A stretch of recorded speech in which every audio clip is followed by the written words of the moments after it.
I was standing in my driveway in North York, holding a box of Thomas's belongings from his office, when Marcus Chen pulled up in his Mercedes. That was 3 weeks after we buried my son. Marcus didn't knock. He walked straight into my living room with 2 lawyers I'd never seen before, set a folder on my coffee table and said, "David, we need to talk about the company." No Uncle Dave this time. No pretense of grief. The mask was off. "Thomas and I had an agreement you weren't aware of," he said, sliding the folder toward me. Inside was a document dated 6 months before Thomas died. My son's signature, or something that looked like it, transferring 70% of North AI Solutions to Marcus Chen. In the event of Thomas's death, Marcus would assume full ownership. The estate would get a small payout. My hands shook holding those papers. "That's impossible," I said. "Thomas told me 2 months ago the company was his children's future. He was setting up trusts for Emma and Jake." Marcus smiled. Not warm, not friendly, just satisfied. "Thomas had debts you didn't know about, David. He borrowed heavily from me to keep the company afloat. This agreement was how he repaid me. Everything's legal and binding." I looked at this man. The man who'd married my sister Linda 15 years ago. The man I'd welcomed into our family, given a job reference, loaned $50,000 interest-free when he was starting out. The man my son had called Uncle Marcus since he was 23. "Get out of my house." "I'm trying to be reasonable," Marcus said, voice taking an edge.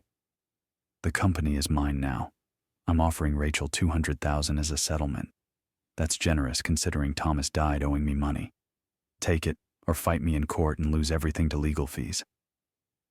After they left, I sat in the same chair where I used to read bedtime stories to Thomas, and I made a decision. Marcus Chen thought he'd won. He had no idea what he'd just started. Let me back up. Thomas was my only child. Raised him alone after my wife Margaret and I divorced when he was 18. 20 years of marriage that couldn't survive the weight we'd put on it. She moved to Vancouver, remarried, found peace. We'd been civil for Thomas's sake, but distant. Thomas graduated from Waterloo with honors in computer science, started North AI Solutions at 28, developing machine learning software for healthcare diagnostics. Married Rachel when he was 32, a pediatric nurse at Sick Kids Hospital. Good woman. They gave me Emma and Jake. By 37, North AI was valued at $12 million. Small by Silicon Valley standards, but real, built on actual work. That's when Marcus came into the picture. He'd married my sister Linda when I was 54. When Linda died from an aneurysm 5 years ago, Marcus seemed devastated. I felt for him. I'd lost a marriage too. I understood that kind of lonely. So when Marcus told Thomas he wanted to get back into tech, I encouraged my son to meet with him. "He's family," I said.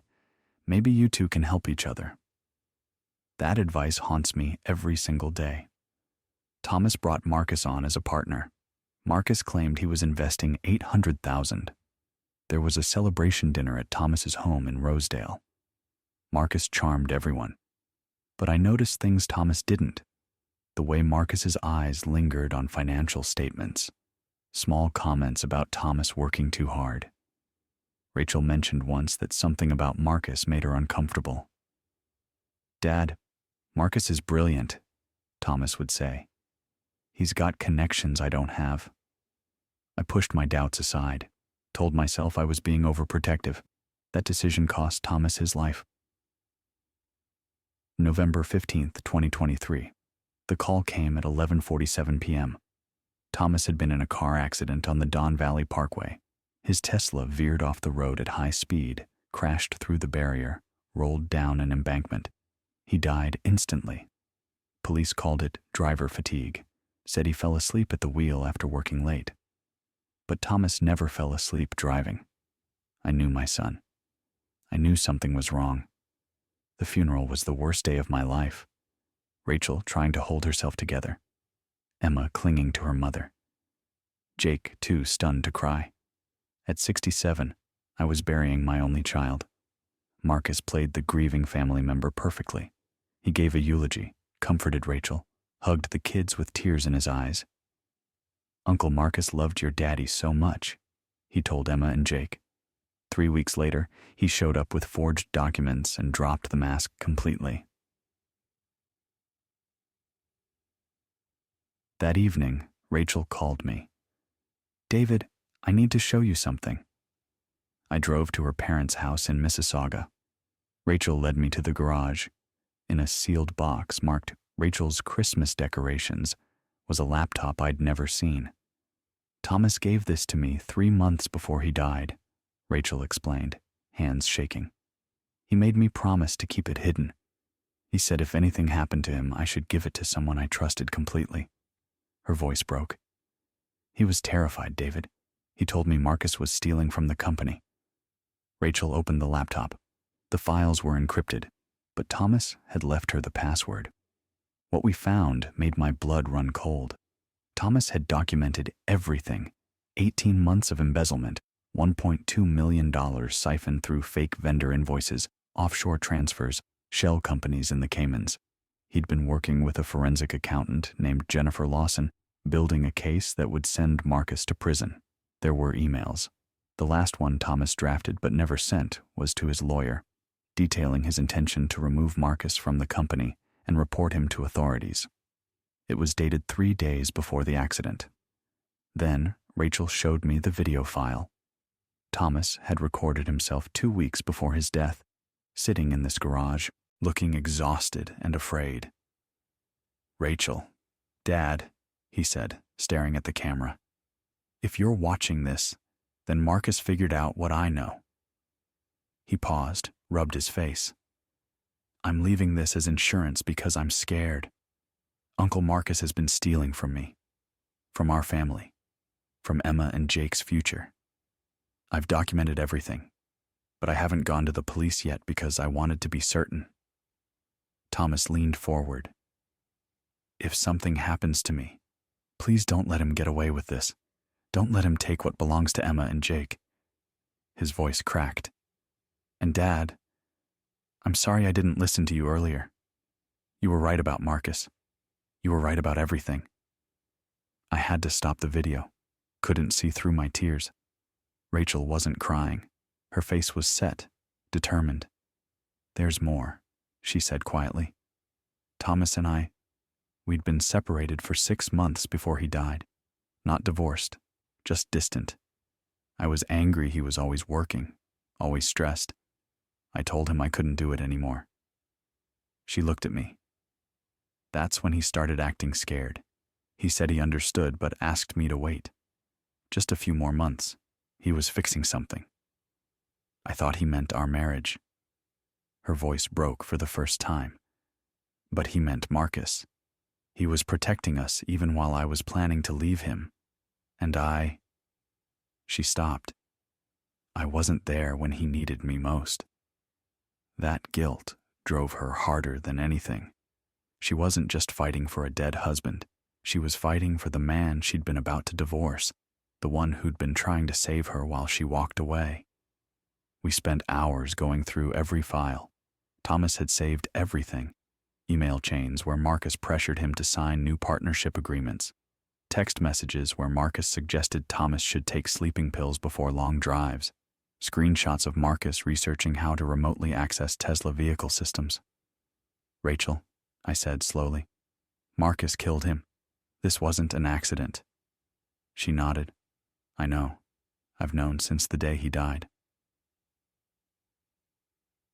We went to the police the next day. Detective Patterson barely looked at the evidence. "Mr. Morrison, I understand you're grieving, but this is a civil matter. The accident investigation is closed. If you believe there's fraud, take it to a civil lawyer." "What about the vehicle tampering? The research into hacking Tesla systems?" Patterson sighed like I was wasting his time. "There's no physical evidence of tampering. The car was totaled. As for internet searches, those aren't evidence of a crime." I left that station feeling more alone than I'd ever felt. But Rachel squeezed my hand. We don't give up.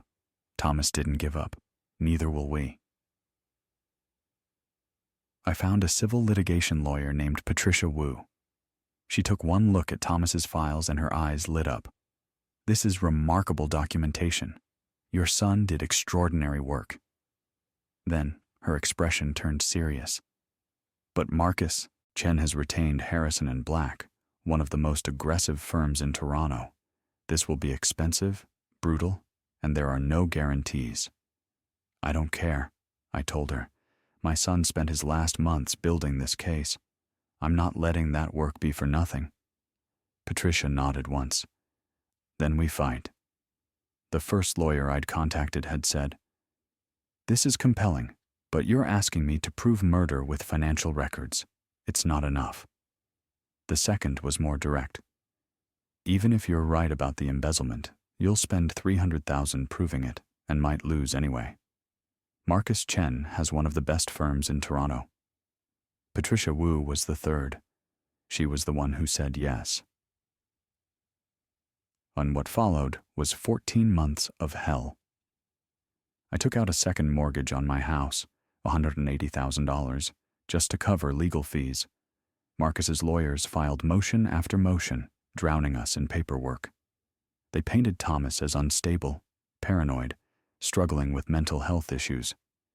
They even suggested Thomas's death might have been suicide because of financial pressure. Every accusation was a knife to my heart. Rachel had to sell the Rosedale house. The kids switched schools. Every night I studied forensic accounting on YouTube, trying to understand my dead son's evidence. Some days I wanted to quit. Then I'd remember Thomas's video. Please don't let him get away with this. So I kept fighting. Marcus walked around Toronto like he'd already won, attending tech conferences, giving interviews about carrying on Thomas's legacy, using my nephew's name to build his reputation while planning to steal everything. 3 months into the legal battle, my phone rang. "David," a woman's voice said. "This is Margaret. I'm flying to Toronto. We need to talk." I picked Margaret up at Pearson Airport, my ex-wife, Thomas's mother. I hadn't seen her in 5 years. She looked older, tired. Her eyes were red from crying on the plane. "Tim Hortons," she said. "We need to talk before I see Rachel and the kids." At the coffee shop, she didn't waste time. "Take Marcus's settlement. End this. You're going to lose everything, David. I can't watch you destroy yourself. He killed our son. And bankrupting yourself won't bring Thomas back." Her voice was steady, but her hands shook around her coffee cup. "I've been reading about the case online. Marcus's lawyers are tearing Thomas apart, making him look unstable. Is that what you want? Our son's legacy being that he was paranoid and suicidal? That's exactly why we have to fight," I said. "To prove he wasn't. To prove he was right." Margaret stared at me for a long moment. We'd failed as husband and wife 20 years ago. Couldn't survive the weight of our own expectations, our own disappointments. But sitting in that coffee shop, I realized we had one more chance. "Margaret," I said quietly, "we couldn't make our marriage work, but we can do this one thing right. For Thomas." She cried then. Really, cried. The first time I'd seen her break since the funeral. "Then we fight," she finally said. "But I'm not doing this for you. I'm doing it for him." "I know." She sat beside me every day of that trial, not as my wife, as Thomas's mother, 2 parents who'd failed each other but refused to fail their son. The breakthrough came 6 months into litigation. Jennifer Lawson, Thomas's forensic accountant, reached out to Patricia. "I've been terrified since Thomas died," Jennifer told us at Patricia's office. "I thought Marcus might come after me next, but I can't stay silent anymore." She had her own copies of everything, files Thomas had shared with her that corroborated the laptop evidence. With her testimony, we had an independent third party confirming Thomas's investigation. Someone who could testify Thomas had been clear-headed and determined, not paranoid. Then came the second breakthrough. Patricia hired a private investigator named Robert Kim, former Toronto detective who specialized in financial crimes. Robert started digging into Marcus's past. What he found changed everything. Marcus Chen's success story was built on lies. He'd never actually invested $800,000 in North AI. The money had come from a previous victim, David Huang in San Francisco, who died in a suspiciously similar car accident 3 years earlier. Marcus had claimed Huang's company shares using an eerily similar forged agreement. Robert found 2 more victims, James Park in Seattle 2018, Michael Chang in Vancouver 2016. Both tech entrepreneurs, both car accidents within 18 months of bringing Marcus on as partner. Both had signed similar agreements shortly before death. 3 different cities, 3 different police departments. No one had connected the dots until now. When Patricia presented this evidence in court, the atmosphere shifted. Judge Eleanor Chen sat forward in her chair. "Your Honor," Patricia said, voice clear and strong. "Marcus Chen is not just a thief. He's a serial predator who has systematically targeted, exploited, and murdered successful entrepreneurs to steal their life's work. Thomas Morrison was his 4th victim. He won't be the last unless we stop him now." The courtroom went silent except for Margaret's quiet crying beside me. I reached over and held her hand. And the civil trial lasted 8 weeks. Every day I sat in that courtroom watching Marcus's facade crumble. The families of his other victims testified. Jennifer Lawson walked Judge Chen through $1.2 million of embezzlement, explaining each fraudulent invoice, each offshore transfer. A Tesla cybersecurity expert explained how someone with the right knowledge could access vehicle systems remotely, and how Marcus had researched exactly those methods. A handwriting analyst confirmed the signature on Marcus's partnership agreement was forged. But the moment that broke the case came from an unexpected source. Sarah Chen, no relation to Marcus, walked to the stand, shaking. Marcus's ex-girlfriend. She'd been in hiding for 18 months. "3 nights before Thomas Morrison died," she began, voice barely audible. "Marcus came home at 2 a.m. drunk, happy. He woke me up." Patricia leaned forward. "What did he say?" "He said, 'I'm about to become very rich, and this time nobody's going to stop me.'" Sarah's hands trembled on the microphone. I asked what he meant. He laughed, opened his laptop, showed me files about vehicle hacking, specifically Tesla Model S systems, diagrams, code, research papers. The courtroom held its breath. I asked why he was looking at that. He said, She paused, gathering courage. He said, "I'm solving a problem, a Thomas-sized problem." Her voice broke. 4 days later, I saw the news about Thomas Morrison's crash. A Tesla, on the highway. I knew immediately, but I was terrified. If he killed Thomas, what would he do to me? She looked directly at Marcus. "I'm sorry it took me so long, but I'm here now." Marcus's face had gone white. His lawyers were frantically whispering. I watched the mask finally, completely shatter. During the recess, Marcus cornered me in the hallway. His lawyers tried to stop him, but he pushed past. "You're destroying me over an accident," he hissed. "Thomas was family. I loved him." Part 4 of 5, 900 words. I stepped close enough to see the fear in his eyes. "You researched how to hack his Tesla 2 weeks before you killed him. You celebrated getting rich 3 days before he died. You forged his signature while his body was still warm." My voice dropped. "You didn't love him. You hunted him. And now everybody knows." His facade cracked. Just for a second, I saw the predator underneath, the one Thomas saw at the end. Then his lawyers pulled him away. That was the Marcus Chen most people never saw. The one who'd called my son Uncle Marcus while planning his murder. Judge Chen took 3 days to render her verdict. Those were the longest 3 days of my life. Rachel, Margaret, the kids and I stayed at my house in North York, barely sleeping, jumping every time the phone rang. When we returned to court for the verdict, the room was packed. families of Marcus's victims, media, Thomas's former employees from North AI. Judge Chen entered at 10 a.m. Rachel gripped my hand. Margaret sat on my other side, the first time the three of us had been together since Thomas's funeral. Judge Chen looked at Marcus for a long moment. He tried to maintain his composure. Failed. "Mr. Chen," she began, and her voice was steel. "In 30 years on this bench, I have seen evil disguised as many things, but rarely have I seen it disguised as family." She went through the evidence, point by point. The embezzlement, the forged documents, the Tesla research, the pattern of dead partners across 3 cities. "You systematically hunted successful people, exploited their trust, and when they discovered your crimes, you murdered them." Marcus's lawyer tried to object. Judge Chen silenced him with a look. "Thomas Morrison spent the last months of his life documenting your crimes because he knew what you were. A predator, a murderer, and even in death, his work has stopped you." The verdict was absolute, total, devastating. Every share Marcus had claimed in North AI Solutions was returned to Thomas's estate.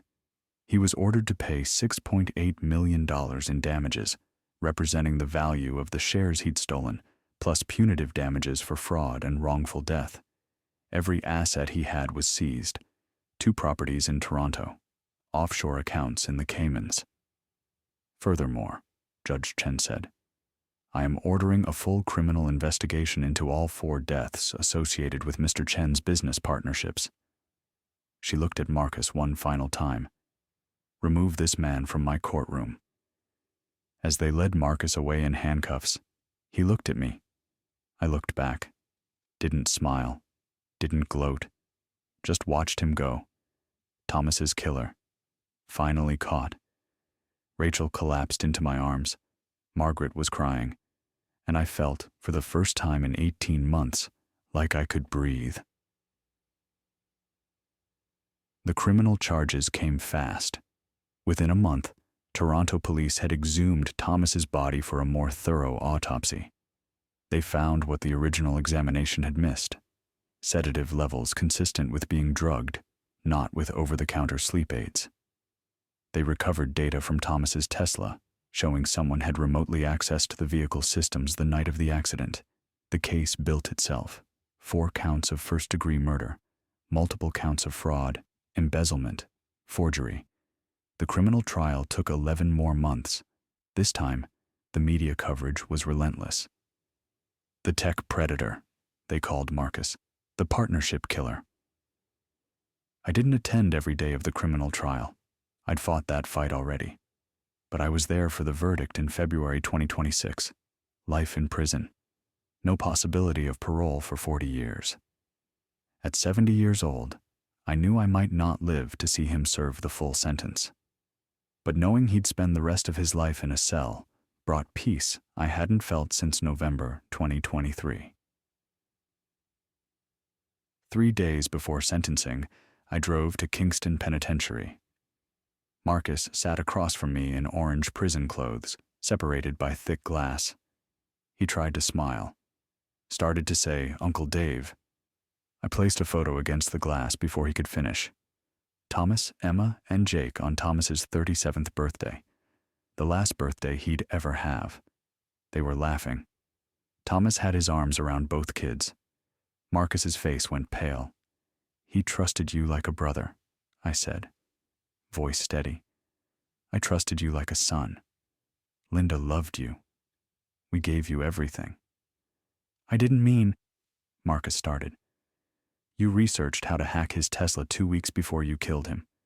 Jennifer testified. Sarah testified. The data doesn't lie." I stood up. "I came here to see if there was anything human left in you. There isn't." I left him staring at that photo. The last thing he'd see before 40 years in a cell. That was the last time I ever saw Marcus Chen. After the criminal verdict, Rachel, Margaret, the kids, and I had to decide what to do with North AI Solutions. The company was worth more than ever, All the publicity had actually increased its value. But running it felt wrong. Like we'd be profiting from Thomas's death in a way he wouldn't have wanted. Rachel had the idea that changed everything. Thomas started North AI because he wanted to help people, she said one evening in my kitchen. He believed technology should make healthcare more accessible. What if we turned the company into something that honors that vision? We sold North AI Solutions to a consortium of Canadian healthcare companies.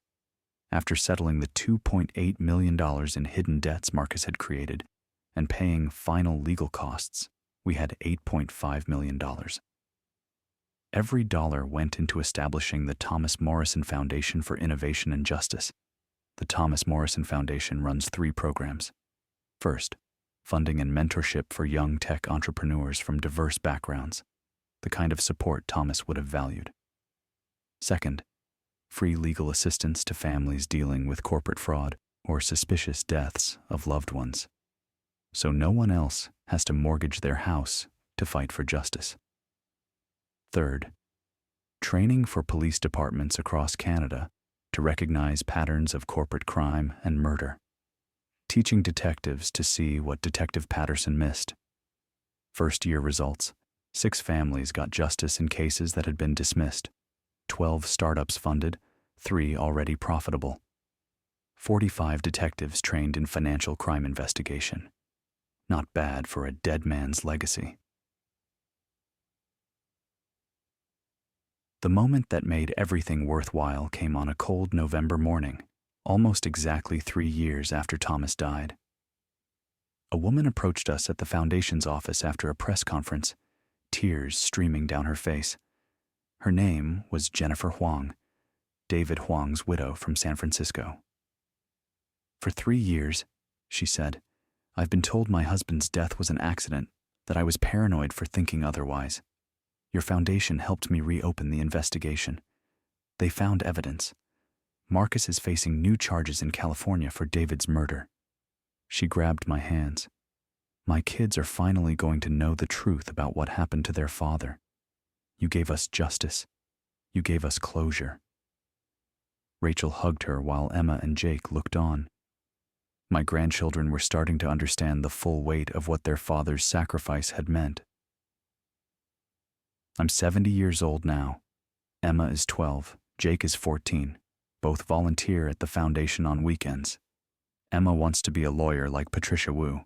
Jake is learning to code, teaching himself the same way his father did. Rachel went back to school, studying forensic accounting so she can help other families navigate the complex financial crimes that nearly destroyed us. Margaret visits twice a year from Vancouver. We're not together. We'll never be together. But we're something better. 2 parents who found a way to honor their son. As for me, I spend my days at the Foundation, meeting with families, connecting them with resources, making sure no one faces the isolation and disbelief we encountered. Every person we help, every case we crack open, every predator we stop. It feels like a conversation with Thomas, like he's still here, still fighting, still protecting people.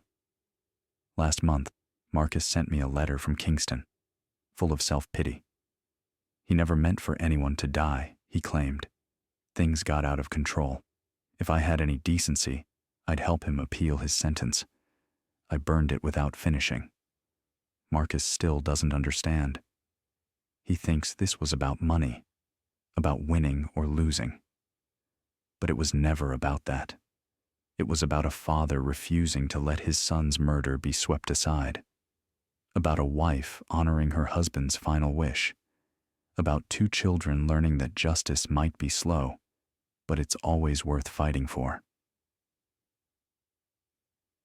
If you're reading this and you've been told to let go, to move on, to accept that justice isn't always possible, don't believe them.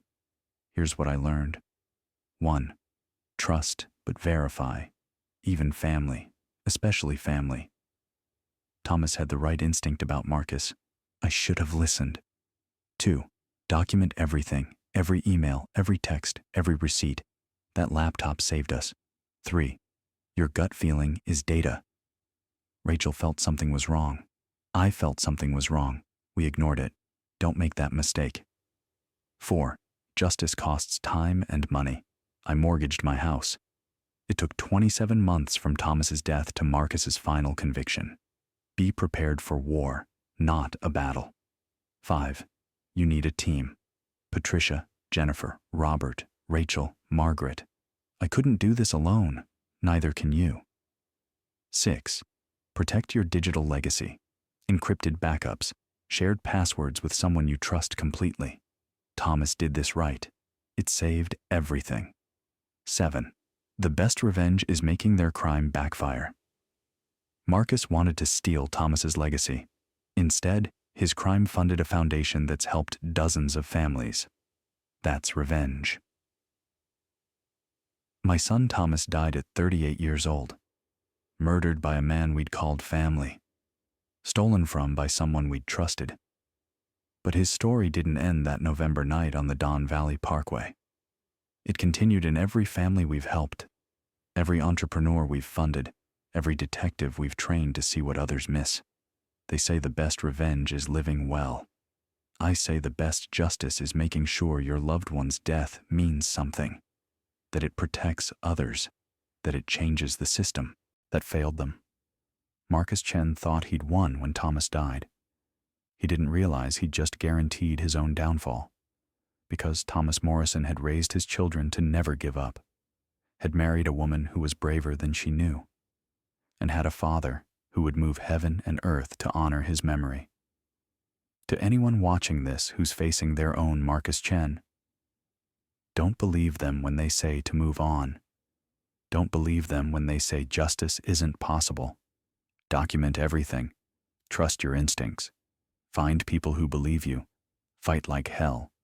Because the Marcus Chens of the world count on you being too tired, too scared, too overwhelmed to fight back. They mess with the wrong people. And those wrong people, we don't forget. We don't forgive. And we never, ever stop fighting. Justice wasn't given to us. We took it, receipt by receipt, testimony by testimony. We dragged it out of a system that wanted us to go away quietly. My son Thomas is gone, but his voice echoes in every life we save. Marcus Chen took his life, but he couldn't take his legacy. That belongs to Emma and Jake, to Rachel, to Margaret, to me, and to every single person who refuses to let evil win.